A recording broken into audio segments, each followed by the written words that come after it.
La selección llegó en mi 10º cumpleaños, aunque no conocía la importancia de esa fecha hasta que el capellán me informó que mi vida tal como la había conocido estaba terminando y algo nuevo estaba comenzando.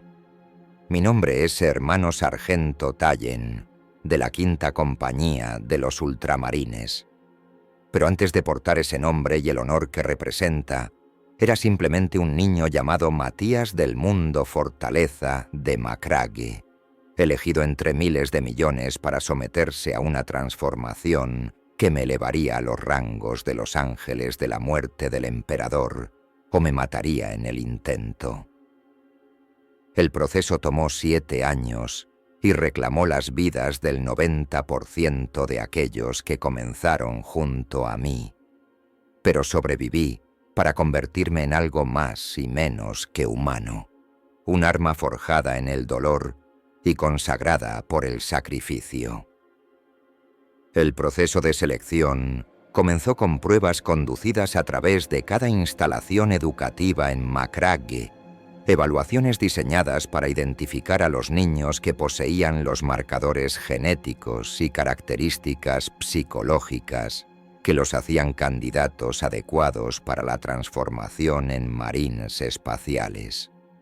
Los evaluadores buscaban características específicas que no podían ser enseñadas ni entrenadas, pero que tenían que existir como aspectos fundamentales de la naturaleza de un individuo. Agresión templada con disciplina, coraje que se aproximaba a la imprudencia, pero que permanecía controlable a través de la fuerza de voluntad, inteligencia suficiente para dominar conceptos tácticos complejos y lealtad que trascendía la autopreservación.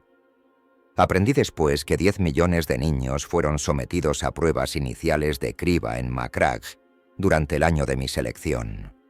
De esos 10 millones, 100.000 fueron identificados como poseedores de la compatibilidad genética mínima requerida para la transformación.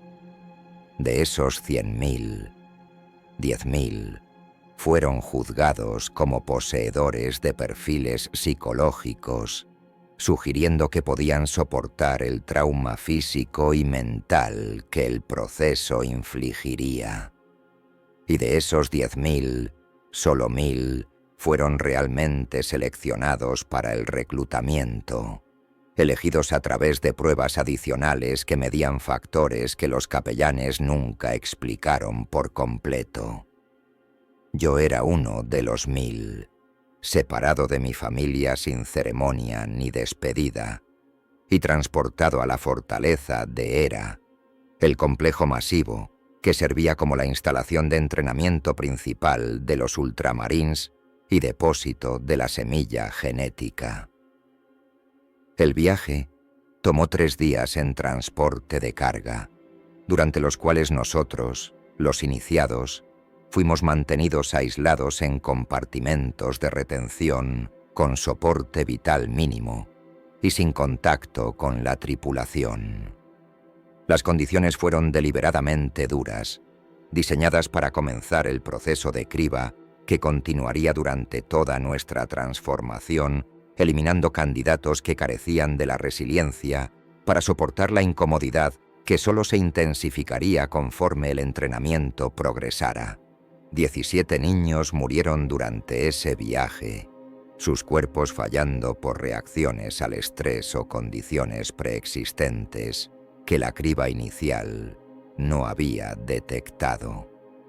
Sus restos fueron gestionados por los sistemas de recuperación de recursos de la nave conforme a los protocolos del capítulo, sin ceremonia, pero con la eficiencia propia de la maquinaria de guerra de los Ultramarines. Se nos recordó que, hasta superar la iniciación, aún no teníamos derecho al honor ni a los ritos del capítulo. El mensaje fue claro desde el principio. Ya no éramos niños, sino candidatos sometidos a evaluación, valorados únicamente por nuestra utilidad potencial para el Imperium. La fortaleza de Hera dominaba el paisaje como una montaña de cerámica y adamantio, sus muros elevándose cientos de metros sobre el terreno circundante, mientras emplazamientos de armas y matrices de sensores cubrían cada aproximación con campos de fuego superpuestos. La estructura había sido construida para resistir asedio por cualquier enemigo que el Imperium pudiera enfrentar, diseñada tanto para inspirar asombro y miedo como para proporcionar funcionalidad militar. Miramos la estructura a través de las ventanillas del transporte, con expresiones que combinaban terror y anticipación, comprendiendo que nos aproximábamos al lugar donde nos transformaríamos en leyendas o moriríamos en la oscuridad. La fase inicial de nuestra transformación fue llamada la prueba del aspirante, un periodo de acondicionamiento físico intensivo y evaluación psicológica que duró 6 meses y redujo nuestros números de 983, supervivientes del viaje del transporte a 642, candidatos juzgados como dignos de comenzar las modificaciones biológicas reales. El entrenamiento fue brutal, más allá de cualquier cosa que hubiera experimentado en mi breve vida, combinando ejercicios que empujaban nuestros cuerpos preadolescentes a los límites de la resistencia humana, con lecciones sobre historia imperial, doctrina de los ultramarines y fundamentos del combate táctico. Despertábamos cada mañana en la 4ª hora al sonido de la voz del capellán Morokai, amplificada a través de altavoces Vox que aseguraban que nadie pudiera ignorar su convocatoria. Las lecciones comenzaban inmediatamente, con entrenamiento físico que consistía en correr mientras llevábamos equipamiento que pesaba tanto como nosotros, escalar cursos de obstáculos diseñados para romper huesos y probar la tolerancia al dolor, y pelear en combate cuerpo a cuerpo, que era solo nominalmente supervisado para prevenir lesiones fatales. Los capellanes que supervisaban nuestro entrenamiento detenían las peleas cuando juzgaban que el daño permanente estaba a punto de ocurrir, pero los huesos rotos y conmociones cerebrales eran considerados costos aceptables de aprender a luchar con determinación que superara los instintos normales de autopreservación. El niño que ocupaba el catre junto al mío, un joven llamado Dario, de uno de los distritos de manufactura de Macragge, murió durante nuestra 3ª semana de entrenamiento cuando una cuerda de escalada falló y cayó 40 metros sobre ferrocreto que no ofrecía ningún amortiguamiento contra el impacto. Su cuerpo emitió un sonido que aún puedo recordar con claridad perfecta, un crujido húmedo que resonó a través de la cámara de entrenamiento mientras los capellanes continuaban dirigiendo otros ejercicios como si nada significativo hubiera ocurrido. Aprendimos que las muertes individuales no eran eventos notables, sino simplemente resultados esperados del entrenamiento diseñado para eliminar a aquellos que carecían de la capacidad suficiente o la fortuna para sobrevivir. El acondicionamiento psicológico fue tan intenso como el entrenamiento físico. Sesiones conducidas en habitaciones donde los capellanes nos daban clases sobre la naturaleza divina del emperador, la historia gloriosa de los ultramarines y nuestro deber sagrado de librar guerra eterna contra los enemigos de la humanidad. Nos enseñaron que nuestras identidades previas ya no importaban, que las conexiones familiares e historias personales eran insignificantes comparadas con nuestro nuevo propósito como sirvientes del capítulo y el Imperium. Algunos niños luchaban contra este adoctrinamiento, aferrándose a memorias de padres y hermanos a los que nunca volvería a ver, pero la resistencia era identificada y abordada a través de sesiones adicionales que combinaban presión psicológica con castigo físico, hasta que se alcanzaba el cumplimiento. Me adapté al adoctrinamiento más fácilmente que muchos de mis compañeros aspirantes, quizás porque mi vida en los distritos industriales no había proporcionado lazos familiares fuertes, o quizás porque poseía cualesquiera características psicológicas que el proceso de selección hubiera identificado como haciéndome adecuado para la transformación. Aprendí a recitar las letanías de odio y los catecismos de batalla con precisión perfecta, a realizar los gestos rituales que demostraban reverencia apropiada por las tradiciones del capítulo, y a subordinar mis deseos individuales a las necesidades colectivas de mi escuadra de entrenamiento. La primera modificación biológica fue administrada después de 6 meses de entrenamiento preliminar, cuando aquellos de nosotros que habíamos sobrevivido a la criba inicial fuimos juzgados como listos para comenzar la transformación de humano a Astartes. El procedimiento fue llamado la implantación de fase 1, involucrando la inserción quirúrgica del corazón secundario que proporcionaría redundancia a nuestros sistemas cardiovasculares mientras aumentaba nuestra resistencia física más allá de los límites humanos normales. La cirugía fue conducida en cámaras profundas dentro de la fortaleza de Hera, espacios estériles donde los apotecarios trabajaban con la precisión de maestros artesanos y el distanciamiento de sacerdotes técnicos del Mechanicus. Fuimos traídos al teatro de operaciones en grupos de 10, despojados de ropa y sometidos a examen que verificaba que nuestros cuerpos fueran compatibles con la semilla genética que sería implantada. Aquellos que fallaban este examen final fueron removidos del proceso de selección, sus marcadores genéticos juzgados como insuficientemente puros para justificar los recursos que serían gastados en su transformación. Observé a 3 niños de mi escuadra de entrenamiento ser rechazados durante este examen, sus expresiones mostrando confusión y desesperación, mientras eran conducidos a futuros que ya no incluían la posibilidad de convertirse en marines espaciales. Más tarde aprendí que los aspirantes rechazados eran destinados a servir al capítulo como auxiliares humanos, su entrenamiento y conocimiento haciéndolos valiosos para papeles de apoyo, aunque no pudieran ser transformados en Astartes. Pero en el momento, su remoción se sintió como una forma de muerte. Eliminación de la única comunidad que habíamos conocido desde que dejamos nuestras vidas previas. La implantación quirúrgica del corazón secundario fue mi primer encuentro con el dolor que trascendía cualquier cosa que la evolución hubiera preparado a los sistemas nerviosos humanos para procesar. Los apotecarios deliberadamente usaron anestesia mínima, explicando que necesitábamos aprender a funcionar a través de la agonía que incapacitaría a humanos normales.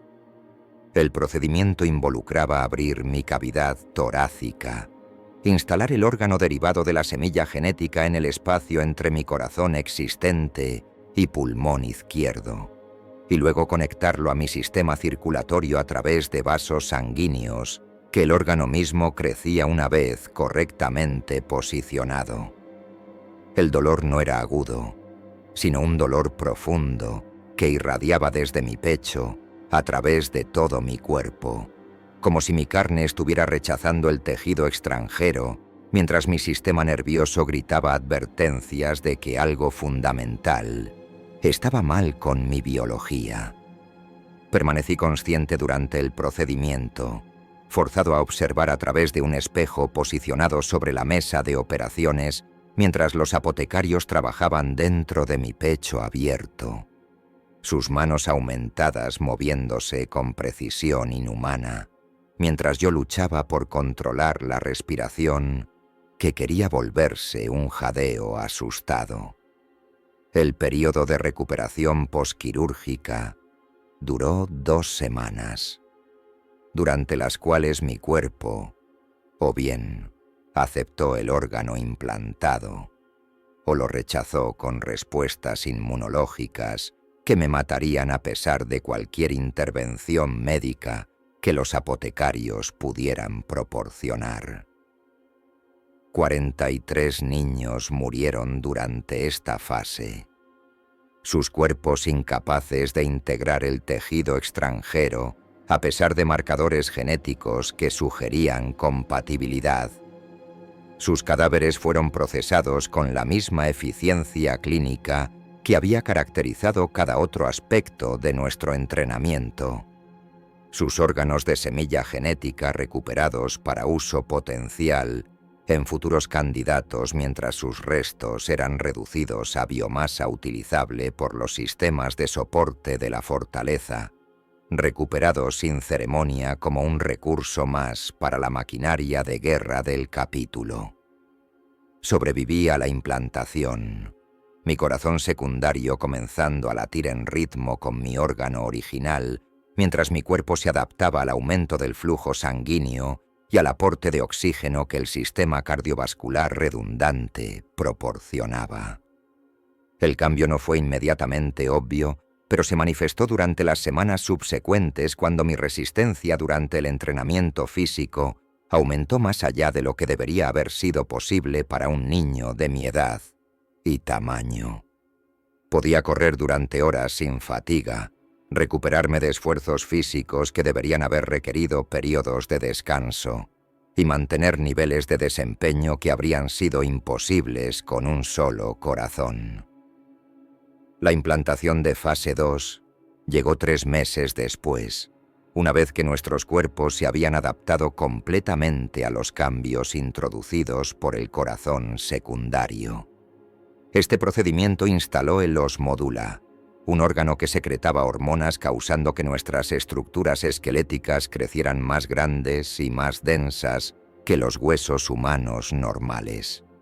La cirugía fue menos invasiva que la implantación cardíaca, pero la recuperación fue más dolorosa, mientras que los cambios hormonales dispararon el crecimiento que ocurría más rápido que los procesos biológicos normales y causaba dolores que persistían durante meses, conforme nuestros huesos literalmente se estiraban y se reensamblaban según nuevos patrones.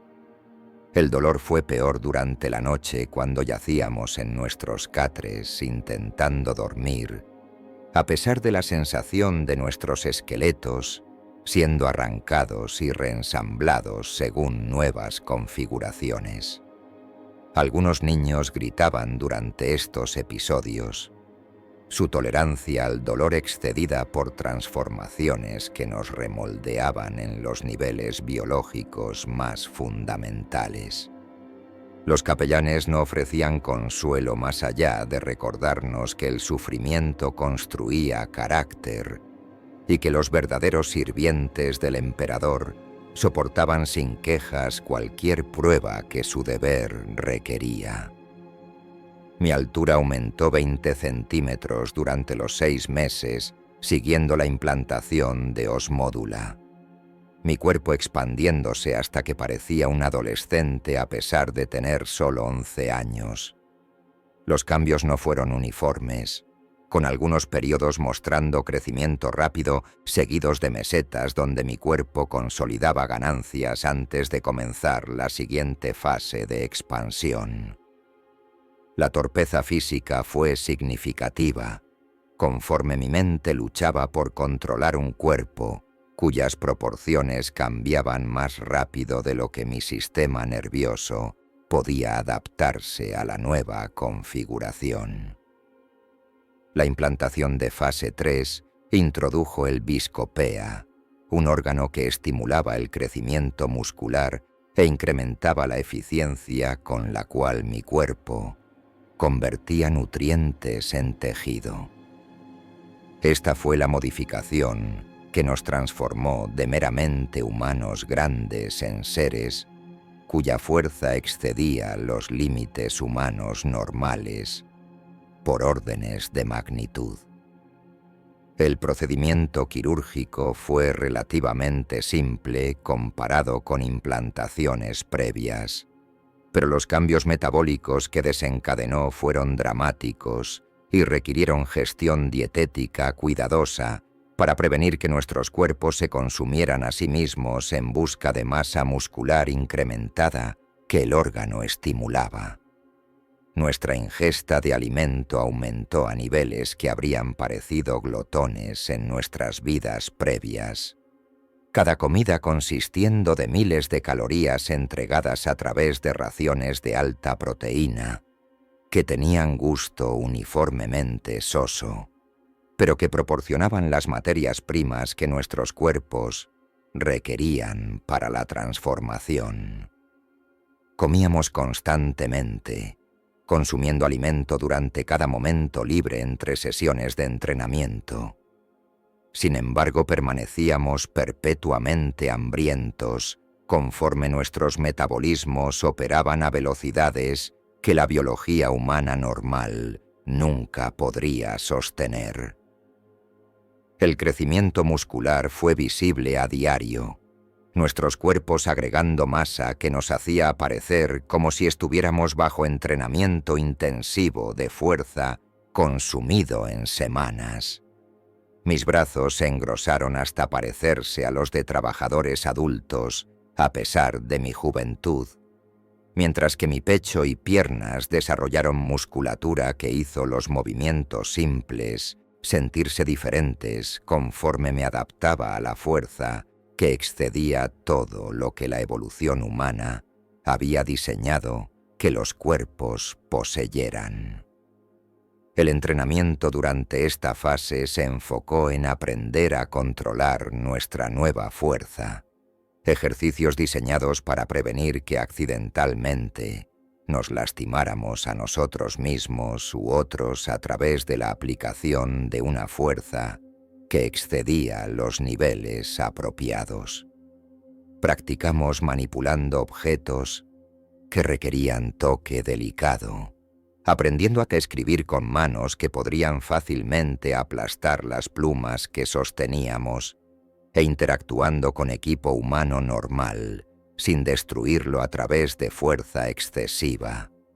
La implantación de fase 4 instaló el Jae-Mastamen, un órgano que modificaba la composición de nuestra sangre para mejorar la capacidad de transporte de oxígeno e introducir factores de coagulación que nos ayudarían a sobrevivir heridas que matarían a humanos normales. Esta modificación fue menos dramática que implantaciones previas, pero fue esencial para la resistencia mejorada que caracterizaría nuestras capacidades una vez que la transformación fuera completa. La cirugía fue rutinaria y la recuperación directa, pero los cambios que introdujo probarían ser críticos durante operaciones de combate donde la pérdida de sangre era inevitable. 17 niños murieron durante la implantación de Jae-Mastamen cuando sus cuerpos rechazaron el órgano con respuestas inmunológicas que causaron que su sangre se volviera tóxica a sus propios tejidos. Las muertes fueron particularmente horribles de presenciar, porque las víctimas permanecían conscientes mientras sus sistemas circulatorios fallaban, su piel cambiando colores conforme la entrega de oxígeno a los tejidos se volvía comprometida. Los apotecarios no podían hacer nada más allá de aliviar los momentos finales de las víctimas con compuestos químicos que los hacían inconscientes antes de que la muerte ocurriera. Las implantaciones de fase 5 a fase 9 introdujeron el resto de los órganos primarios que nos transformarían en marines espaciales, el órgano del Arraman, que mejoró nuestras capacidades de curación, el nodo cataléptico que nos permitía descansar mientras permanecíamos parcialmente conscientes, el preomnor que nos permitía consumir alimentos que envenenarían a humanos normales, la homofagea, un órgano cuya función potencial permitía la asimilación de fragmentos de memoria a través de tejido biológico, una capacidad registrada en los protocolos médicos, pero considerada un recurso excepcional y no una práctica doctrinal entre los ultramarines, y el pulmón múltiple que proporcionaba capacidad respiratoria de respaldo. Cada implantación requería periodos de recuperación durante los cuales nuestros cuerpos se adaptaban a los nuevos órganos, mientras el entrenamiento continuaba para asegurar que mantuviéramos el acondicionamiento físico y conocimiento táctico necesarios para el servicio como astartes. La tasa de mortalidad aumentó con cada implantación sucesiva, conforme el estrés acumulativo de múltiples órganos extranjeros sobrecargaba sistemas inmunológicos y procesos biológicos más allá de sus límites diseñados. De los 642 aspirantes que habían comenzado el proceso de implantación, solo 371 sobrevivieron para recibir todos los órganos primarios. Los otros murieron de reacciones de rechazo, complicaciones quirúrgicas o simplemente de sistemas biológicos que no podían sostener el nivel de modificación siendo impuesto. Sobreviví a cada implantación a través de una combinación de compatibilidad genética y fortuna que llegué a ver como la voluntad del emperador siendo expresada a través de procesos biológicos. Mi cuerpo aceptó cada órgano nuevo con complicaciones mínimas, integrando tejidos extranjeros en sistemas existentes con eficiencia que los apotecarios notaron en mis registros médicos como ejemplar. Pero sabía que mi supervivencia no era enteramente debido a factores físicos, sino que también era influenciada por resiliencia psicológica que me permitía soportar dolor y transformación sin rendirme a la desesperación que consumía a otros aspirantes. Las implantaciones de fase 10 a fase 19 introdujeron los órganos secundarios que completarían nuestra transformación. El oculobe que mejoró nuestra visión, el oído de Lyman que mejoró nuestra audición y equilibrio, la membrana Susan que nos permitía entrar en animación suspendida si estábamos críticamente heridos, el melanocroma que nos protegía de la radiación, el riñón oolítico que filtraba toxinas de nuestra sangre, la neuroglotis que nos permitía identificar químicos por el gusto, el mucranoide que nos permitía sobrevivir en el vacío por períodos limitados, la glándula de Becher que producía compuestos ácidos que podíamos escupir como armas, las progenoides que almacenaban nuestra semilla genética para generaciones futuras y finalmente el caparazón negro que nos permitiría establecer una interfaz neuronal con la armadura de poder. Cada implantación traía nuevas capacidades y nuevo dolor conforme nuestros cuerpos fueron sistemáticamente reconstruidos según plantillas diseñadas hace 10.000 años por el emperador mismo. Nos estábamos volviendo armas vivientes, seres cuyo cada sistema biológico había sido optimizado para la guerra a expensas de características que definían la humanidad normal. Nuestros sentidos se volvieron más agudos, pero perdieron la habilidad de apreciar sutilezas que importaban a humanos no modificados. Nuestros cuerpos se volvieron más durables, pero requirieron mantenimiento constante y combustible para sostener metabolismos que operaban a tasas insostenibles. La implantación del caparazón negro fue la modificación final y más peligrosa, involucrando la inserción de polímero neuroreactivo bajo nuestra piel que permitiría conexión neural directa a los sistemas de armadura de poder. La sustancia tenía que ser implantada cuidadosamente para asegurar integración apropiada con nuestros sistemas nerviosos, mientras se evitaba rechazo que sería fatal debido a la naturaleza generalizada de la modificación. El procedimiento requirió múltiples cirugías extendidas durante meses, conforme el caparazón fue instalado en etapas, comenzando con plexos nerviosos mayores y gradualmente extendiéndose a través de nuestros cuerpos enteros. La sensación del caparazón creciendo bajo mi piel fue perturbadora más allá de descripción. Una consciencia constante de material extranjero, propagándose a través de mi carne mientras mi sistema nervioso aprendía a interpretar señales de tejidos que no deberían haber existido. Los apotecarios monitoreaban la implantación cuidadosamente, listos para intervenir si el rechazo comenzaba, pero incapaces de hacer mucho más allá de observar y esperar que el proceso tuviera éxito. 93 aspirantes murieron durante la implantación del caparazón negro. Sus cuerpos, rechazando el polímero con respuestas inmunológicas que causaron fallas catastróficas del sistema. Los supervivientes sumaban 278 del original 983, que habían comenzado el viaje 7 años atrás. Nos habíamos vuelto marines espaciales, nuestras transformaciones completas y nuestro servicio al capítulo estaba a punto de comenzar. La primera vez que vestí armadura de poder fue una experiencia que trascendía descripción. Una sensación de fusionarme con la máquina hasta que no podía distinguir dónde mi cuerpo terminaba y la armadura comenzaba. El caparazón negro creó conexiones neurales que transmitían mis intenciones directamente a los sistemas de la armadura, mientras alimentaba datos sensoriales de los instrumentos del traje a mi conciencia, como si fueran extensiones naturales de mis sentidos mejorados.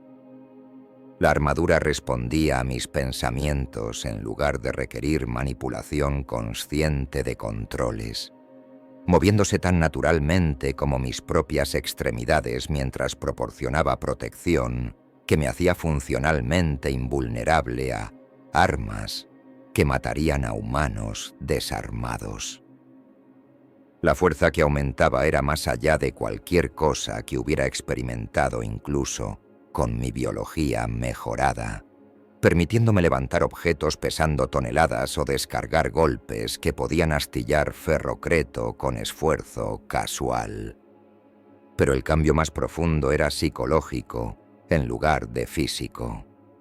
Vestir la armadura de los Ultramarines mientras llevaba la insignia del capítulo en mis hombros me transformó del aspirante bajo entrenamiento en un verdadero marine espacial, un guerrero cuyo propósito era servir al emperador a través de guerras sin fin contra los enemigos de la humanidad.